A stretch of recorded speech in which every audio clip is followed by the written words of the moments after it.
नमस्कार भक्तों।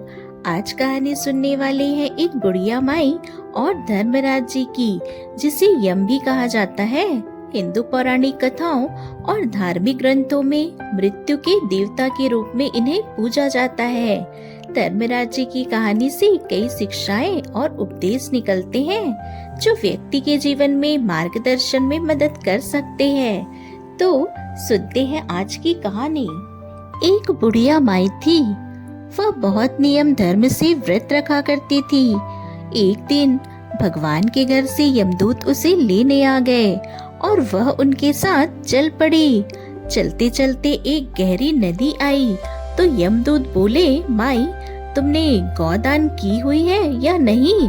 बुढ़िया ने उनकी बात सुनकर मन में श्रद्धा से गाय का ध्यान किया तो वह उनके समक्ष आ गई और बुढ़िया उस गाय की पूंछ पकड़कर नदी पार कर गई।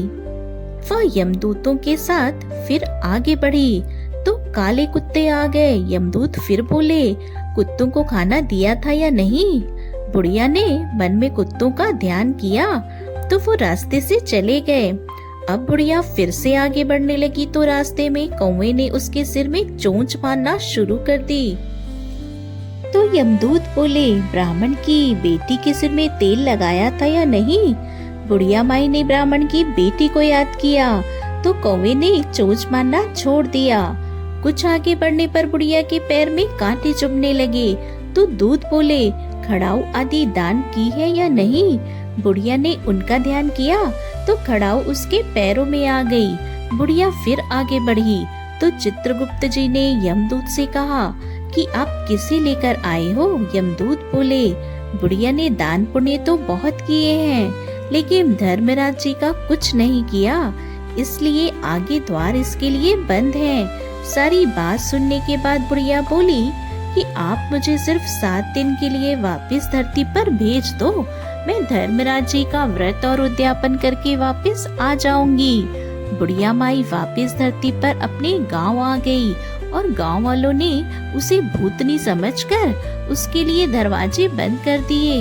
जब वह अपने घर गई तो बहू बेटों ने भी दरवाजे बंद करके बैठ गए। बुढ़िया ने कहा, मैं भूतनी नहीं हूँ, मैं तो धर्मराज जी की आज्ञा से वापस धरती पर 7 दिनों के लिए आई हूँ। इन 7 दिनों में मैं धर्मराज जी का व्रत और उद्यापन करूंगी, जिससे मुझे परलोक में जगह मिले।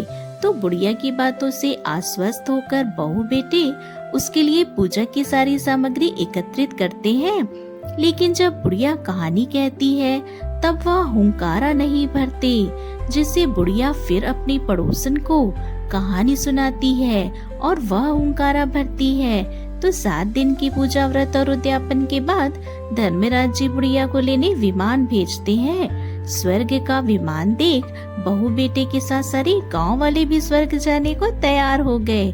बुढ़िया ने कहा, तुम कहाँ तैयार हो रहे हो?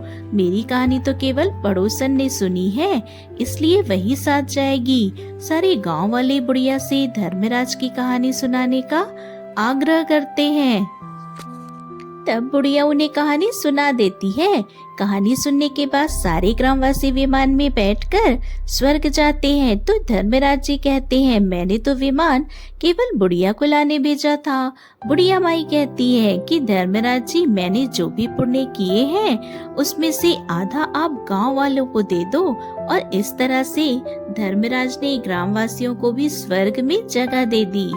धर्मराज महाराज, जैसा आपने बुढ़िया के साथ सभी गांव वालों को भी स्वर्ग में जगह दी, उसी तरह से हमें भी देना। कहानी सुनकर हुंकारा भरने वालों को भी और कहानी कहने वालों को भी जगह देना। धर्मराज महाराज जी की जय। जय यमराज महाराज जी की।